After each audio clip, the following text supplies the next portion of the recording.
Oi pessoal, tudo bem? Esse vídeo tem um cunho empresarial.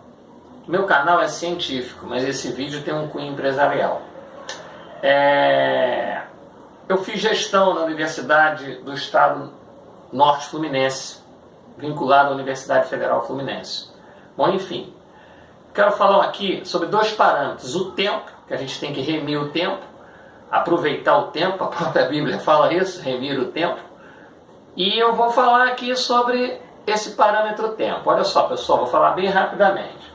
Olha aqui, nós temos x1 igual a x2 igual a x3 igual a x igual a 2 metros. Isso vamos colocar como parâmetro distância a nossa atividade de raciocínio, tá? Do espaço-tempo relativístico de Albert Einstein. Você tem x sobre t num tempo fixo de 2 segundos. Então, nesse ponto aqui, o tempo é invariável. Agora, se eu tenho uma atividade, eu tenho que ter uma velocidade de 1 metro por segundo. Se eu tenho 3 atividades, eu tenho que ter uma velocidade de raciocínio de 3 metros por segundo. Eu estou fazendo uma parametrização, tá, pessoal? Então, nesse ponto do espaço-tempo, ele é invariável. Tá certo? Eu posso ter uma atividade ou 3 atividades. Se eu tiver 3 atividades, eu vou ter que ter uma velocidade de raciocínio, mobilidade e etc. maior.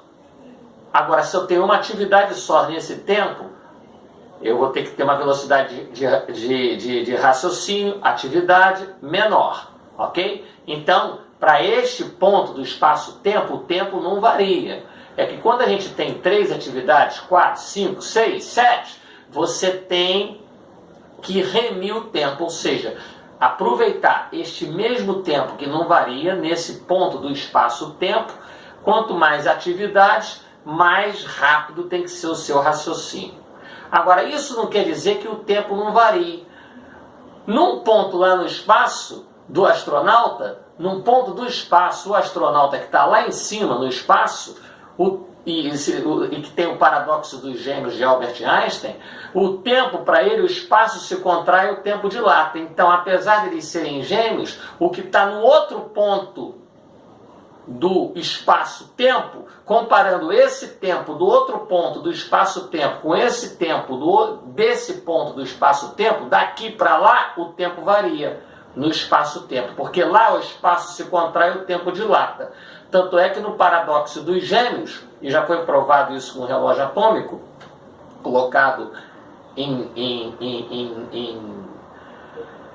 foguetes que colocam satélites em órbita, deixam relógios atômicos dentro desses foguetes, lá o espaço se contrai, o tempo dilata. Então o que eu quero dizer é que nesse ponto do espaço-tempo, o tempo é invariável. Agora, o número de atividades pode ser maior, a sua velocidade de raciocínio é que tem que ser maior nesse ponto do espaço-tempo. Aqui o tempo é invariável. Agora, em relação a um outro ponto, ao ponto, por exemplo, do astronauta, de um paradoxo dos gêmeos, um gêmeo ficou na Terra, o outro foi e pegou uma nave ao redor da Terra, no paradoxo dos gêmeos de Albert Einstein, na teoria da relatividade, lá o espaço se contrai, o tempo dilata. Tanto é que se ele retornar, quem ficou na Terra está mais velho e ele está mais novo. Porque lá o espaço se contrai, o tempo dele dilatou, o tempo dele passou mais devagar. Então, nesse ponto do espaço-tempo, o tempo é invariável. O que varia são o número de atividades.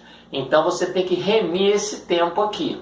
E você tem que aumentando o número de atividades, você tem que raciocinar, ainda mais em gestão de empresa, mais rápido aqui, porque você tem mais atividades nesse ponto do espaço-tempo. Então o espaço-tempo aqui, neste ponto, do exemplo que eu estou dando, neste ponto o espaço-tempo é invariável. Agora, isso não quer dizer que o tempo não varia. Em relação a um outro ponto do espaço-tempo, o tempo varia. Lá o espaço se contrai e o tempo dilata. Ok, pessoal? Acho que fui o mais claro possível. E um outro detalhe que eu quero falar é que existe uma mística que eu já estive nesse lugar, aquele negócio. Não é nada de você já esteve naquele lugar. O que acontece é o seguinte: as informações às vezes elas chegam primeiro, o certo é chegar primeiro no consciente e para o subconsciente. Mas às vezes se inverte. Vai primeiro para o subconsciente, depois vai para o consciente. Então, como vai primeiro em nanosegundos? Você tem